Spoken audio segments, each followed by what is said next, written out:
అందరికీ welcome back to my channel.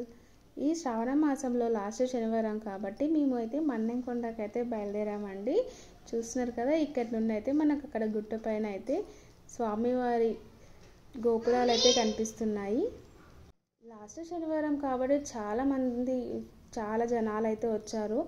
అంటే మార్నింగే బయలుదేరదాం అనుకున్నాం, కానీ మాకు కొంచెం లేట్ అవ్వడంతో 11కి అయితే బయలుదేరాము. మేము వచ్చేసరికి అసలు చెప్పనే వద్దు, అంత రష్ అయితే ఉన్నారు అక్కడ. సో పై వరకు అయితే వెళ్ళనిలేరు వెహికల్స్ని. ఎక్కడైతే స్వామివారి రథం మండపం అయితే ఎక్కడైతే ఉంటుందో అక్కడి వరకే వెహికల్స్ని పంపించారు. తర్వాత అందరు నడుచుకుంటూనే వెళ్ళారు. సో మేము షార్ట్కట్లో మెట్ల దారి నుండి వెళ్ళామండి దర్శనంకి. చాలా బాగా జరిగింది. అంటే ఈ శ్రావణ మాసంలో లాస్ట్ శనివారం కాబట్టి, అందులోనూ ఈరోజు కృష్ణాష్టమి కూడా ఉంది కాబట్టి చాలా మంది భక్తులు అయితే వచ్చారు అక్కడికి. పిల్లలు కూడా బాగా ఎంజాయ్ చేసుకుంటూ అయితే స్వామివారి మెట్లనైతే ఎక్కారు. కొంచెం దూరమే ఉంటుంది కానీ కొంచెం పిల్లలకైతే టఫ్ అనిపిస్తుంది, కానీ మా పిల్లలు అయితే ఎంజాయ్ చేసుకుంటూనే ఎక్కారు. దర్శనం అయితే తొందరగానే అయిపోయింది. దర్శనం అయిపోయిన తర్వాత రిటర్న్ కిందికి వచ్చేటప్పుడు తీసిన వ్యూ అనేది చాలా బాగా అనిపిస్తుంది కదా.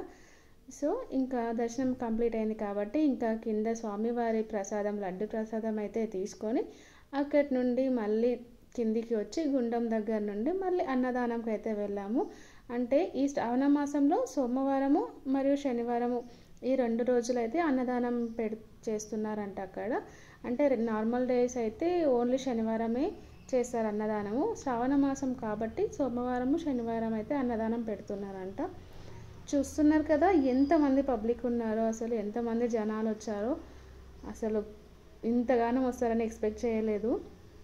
దర్శనం అయితే చాలా బాగా జరిగింది.